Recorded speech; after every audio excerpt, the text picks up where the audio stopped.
È stata più acqua del 2010. L'ondata di maltempo che ha investito il Veneto con 624 mm di pioggia ha avuto una portata eccezionale superiore all'alluvione del 2010, 586 mm, e del 66 che ne videro 615. Solo la tempesta Vaia 2 anni fa con 715 mm ha superato la pioggia scesa lo scorso fine settimana. Dati alla mano, il governatore Zaia spiega come senza le opere fatte sarebbe stato un disastro. Abbiamo fatto il nostro dovere. Ma io non posso non ricordare le battaglie con i comitati, gli espropri, i casini che abbiamo avuto, le segnalazioni alle autorità giudiziarie. Vicenza non è andata sotto acqua perché hanno funzionato le opere che noi abbiamo realizzato. Era da 80 anni che non si realizzavano più opere. Guardate che noi di opere ne abbiamo fatte veramente tante. Noi abbiamo anche pubblicato i video ieri delle opere che sono entrate in funzione.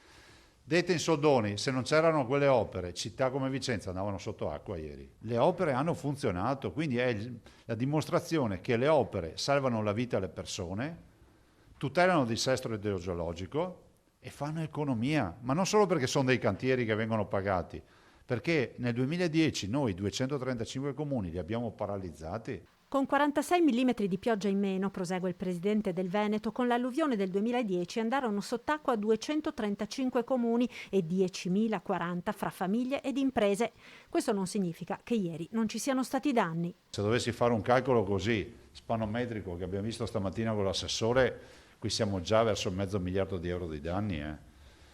Ho già dichiarato lo stato di crisi. Nel frattempo le precipitazioni sul Veneto vanno verso un'attenuazione, ma l'allerta resta alta. Dal punto di vista delle precipitazioni, diciamo la fase acuta dell'evento si è conclusa. Adesso stanno transitando le piene dei fiumi nei tratti di valle e se non ci sono rotture arginali dovrebbero transitare senza grossi problemi.